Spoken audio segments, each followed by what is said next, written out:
तो जय हिंद साथियों, आई होप कि आप सब बहुत बढ़िया होंगे और बेहतरीन तरीके से अपने अपने स्टडी को कर रहे होंगे। साथियों, आज हम लोग एक न्यू सिलसिले को स्टार्ट कर रहे हैं।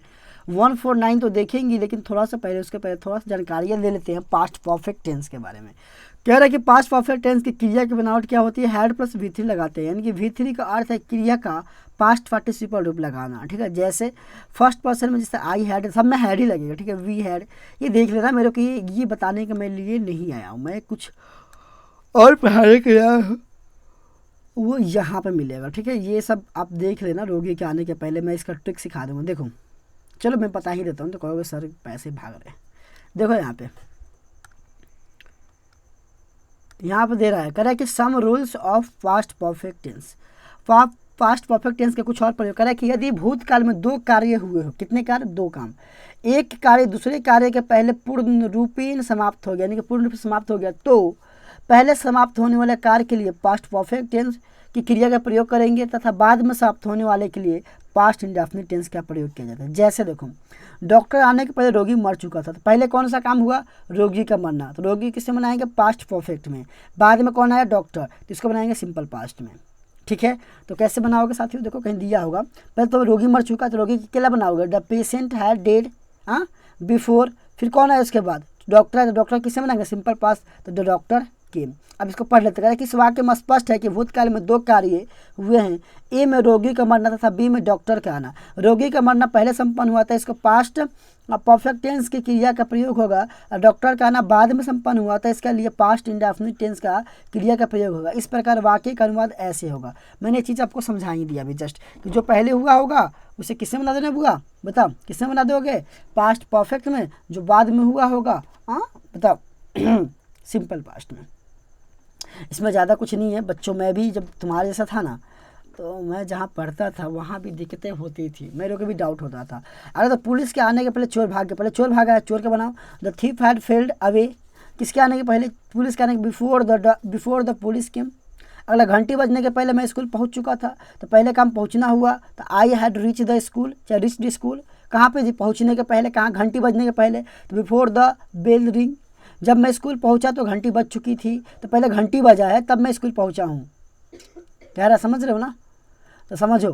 तो व्हेन आई रीच स्कूल, ये कौन सा हो गया, मैं सोचो कि पहले आ गई थी, सिंपल पास्ट है, यानी कि इसे बोल सकते हो पास्ट इंडेफिनिट। क्या बोल सकते हो साथियों, पास्ट इंडेफिनिट है। देखो, सब्जेक्ट प्लस हो गया ये V2, और सब्जेक्ट प्लस V2 को बोलते हैं पास्ट इंडेफिनिट। अब देखो, द बेल हैड रंग, यानी कि ये हो गया पास्ट परफेक्ट। यही तो पकड़ना है। गाड़ी खुलने के बाद मैं स्टेशन पहुंचा, पहले क्या खुला, गाड़ी, इसको पास्ट परफेक्ट, तब मैं स्टेशन पहुंचा बाद में तो सिंपल पास्ट, तो I reach the station after the train had started. समझ रहे हो, ये थोड़ा सा आपको दिमाग लगाना पड़ेगा भाई, नहीं तो बहुत कंफ्यूजन होता है, बच्चे को बहुत डाउट्स होते हैं जो कम पहले, समझ रहे हो ना। हाँ, जब वे गए तो सूरज अस्त हो चुका था, when they had left the sun had set. ठीक है, आप 2 बार 3 बार 4 बार बनाओगे ना तो मज़ा, मतलब आप सीख जाओगे ऑटोमेटिक ज़्यादा भारी नहीं है। और ये PDF चाहते हो, PDF बन चुका है, PDF ले सकते हो, आपकी मर्जी है, मैं किसी को फोर्स नहीं करता। अगर टीचर हो, आपको जरूरत है ले सकते हो, बच्चे भी हो, अगर लगता है कि नहीं मुझे पढ़ना चाहिए, मैं एड्स नहीं देखना चाहता हूँ, अगर बच्चे जो ऐड से परेशान हो गए तो ऐप पे आ जाओ, ऐप पे ऐड नहीं मिलेगा। 7 करेगा, जब हम लोग वहाँ पहुँचे तो दावत शुरू हो चुकी थी, when we reach there the dinner had started. अगला नोट देखिए, आप देख रहे हैं कि उपयुक्त वाक्य में 2 भाग है, एक में पास्ट इंडेफिनिट टेंस का प्रयोग होता था, दूसरे भाग में पास्ट परफेक्ट टेंस का प्रयोग है। पास्ट परफेक्ट टेंस का उस कार्य के लिए हुआ है जो दूसरे कार्य के पहले पूर्ण समाप्त हो चुका था। बी, हम ऐसे वाक्य विचार करेंगे जिन्हें ये बोध होता है कि भूतकाल में 2 कार्य हुए थे, लेकिन एक कार्य दूसरे कार्य के तुरंत बाद हुआ है। ऐसे वाक्य में कभी कभी 2 कार्यों के बीच इतना कम अंतराल रहता है कि यह बोध नहीं होता है कि एक कार्य पूर्ण रूपेण समाप्ति के बाद दूसरे कार्य संपादित हुआ है। ऐसे वाक्य को दोनों भागों में पास्ट इंडेफिनिट टेंस का प्रयोग, जैसे जब वर्ग समाप्त हुआ तब विद्यार्थी बाहर चले गए। अब दोनों को दोनों समझ में नहीं आता है कैसे कैसे करें, तब दोनों को हम लोग सिंपल इंडेफिनिट में या सिंपल पास्ट में बनाएंगे, पास्ट इंडेफिनिट बना लेंगे।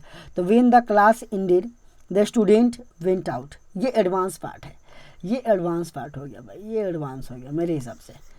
ठीक है, ये न्यू वाला एडिशन में दिया होगा, मैं तो पढ़ रहा था, मेरे को याद नहीं था कि नहीं था उतना। ठीक है, बहुत दिन बाद ही वीडियो बना रहे, मैंने इस तरह देखा नहीं आजकल क्या इसका सिलसिला दे रखा है। बच्चों का भी ये नहीं पढ़ाता और वो पढ़ाता हूँ लूसेंट वाला। चलिए, जब ये हो गया जब मैंने उसे पीटा तब वह गाली देने लगा। When I beat him, he began to abuse. जब खेल समाप्त हुआ तब दर्शकगण चले गए। When the play ended, the audience went home. खाने के पहले उसने मुंह धोया। He washed his mouth before he ate. मेरे पहुंचने के पहले ही ट्रेन खुल गई। The train started before I reach the station. Note इस प्रकार हम वाक्य में प्राय वेन बिफोर कंजक्शन आता है, आफ्टर नहीं। इसमें क्या नहीं लगाएंगे, वो आफ्टर का यूज नहीं करेंगे। वेन आ सकता है या बिफोर आ सकता है, दो केसेस आ सकता है, लेकिन आफ्टर के यूज सख्त यहाँ पे मना किया गया। चलिए एक्सरसाइज 149 जिसकी इंतजार था, जिसके लिए बच्चे आए हुए थे यहाँ पे कि सर 149 करवा दूँ, तो अब वो घड़ी आ चुकी है। चलिए स्टार्ट करते हैं हम लोग। वो घड़ी आ गई, कहानी सुने हो गए। तो चलिए सबसे पहला क्वेश्चन कर रहा है कि मेरे आने के पहले राम सो चुका था। Ram had slept before I came. मेरे स्कूल पहुंचने के पहले घंटी बज चुकी थी। The bell had rung before I reach school. उसके आने के पहले मैंने अपना काम समाप्त कर लिया था। I had finished my work before he came. ठीक है।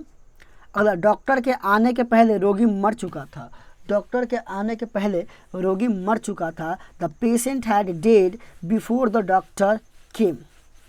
पुलिस के आने के पहले चोर भाग चुका था। The thief had fled away before the police केम। ये 12 एग्जाम्पल में दिया था। मैं जब छोटा था ना, तो मेरे को जो नहीं बनता था, कुछ 12 एग्जाम्पल से करते थे, कुछ नाना जी से पूछते थे। उस टाइम यूट्यूब नहीं था भाई। जब मैं देखो भाई 2015-16 में यूट्यूब कहाँ उतना फेमस था। 2015-16 में मैंने एग्जाम दिया, 2016 में मैट्रिक का। सोच लो 8 साल मैट्रिक एग्जाम दिए हो गए मेरे को, समझ रहे हो ना। आज 24 चल रहा, अभी 24 लास्ट है, 25 आएगा तो मेरे को 9 साल हो जाएगा। तो 9 साल पहले मैंने मैट्रिक एग्ज़ाम दिया, जब आपके पेरेंट्स दिए होंगे, समझ रहे हो भाई। कितने पहले मैंने दिया था, मैं बहुत छोटा उम्र में दिया ना मैट्रिक एग्ज़ाम। अरे क्लास में प्राइवेट स्कूल में पढ़ता था, क्लास टप गया, दे दिया एग्ज़ाम। बच्चा जैसा शक्ल ले रखा अभी मैं। अंग्रेज़ों के आने के पहले भारत में मुसलमान शासन करते थे। Muslim had ruled over govern in India before the British came. ठीक है, चलिए आगे चलते हैं।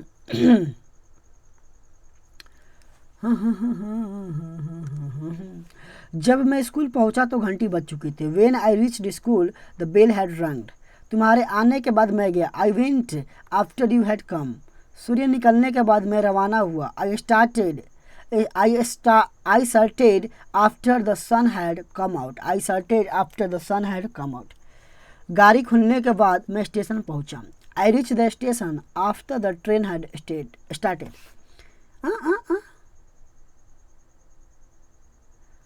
पहले गाड़ी खुला, हाँ ठीक है।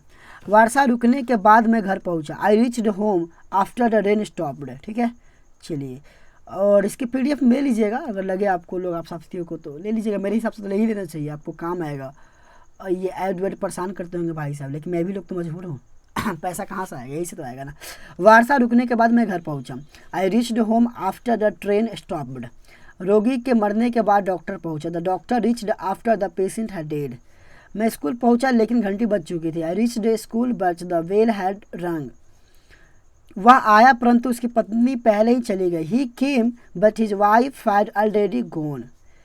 युद्ध समाप्त हुआ लेकिन दोनों देश अपने आप को बर्बाद कर चुके थे। The war ended but both countries had ruined themselves.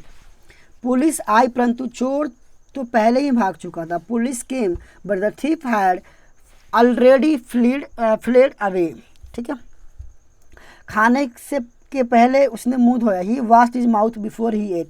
ये बोला डबल इन पास्ट इंडेफिनिट हो गया, डबल पास्ट इंडेफिनिट वाला कहानी है ये। जाने से पहले उसने अपने बच्चों को चुमा मतलब किस किया। He kissed his children before he went. गाना गाने के पहले उसने गला साफ किया। ही क्लियर्ड हिज थ्रॉट मतलब गला होता है। Before he सैंग a song. ठीक है, चलिए आगे की ओर चलते हैं। बस एक क्वेश्चन और बच गया, इसके बाद ख़त्म। फिर अगला हम लोग चलेंगे आगे के एक्सरसाइज में, कल चलेंगे। ठीक है, एक ही दिन में सब पूरा के पूरा कहानी वो नहीं करना है मेरे को। ठीक, चलिए लास्ट है। मेरे बोलने से पहले उसने मुझे चेतावनी दी। ही warned me before I speak. तो साथियों आज हम लोग का 149 समाप्त हो गया। देख लेते हैं और क्वेश्चन होगा तो होगा, नहीं तो कल फिर करेंगे। देख लेते हैं 149 समाप्त, हाँ 149 समाप्त हो गया। बाकी जो बच जाएगा कल देख लेंगे। 149 के बाद 150 यानी कि 150वां कल देखेंगे। गला ऐसे ही बैठ गया। तो आज के लिए इतना ही। पढ़ते रहिए, बढ़ते रहिए। वीडियो थोड़ा सा भी अच्छा लगे दोस्तों के साथ शेयर कर दीजिए। जय हिंद, जय भारत।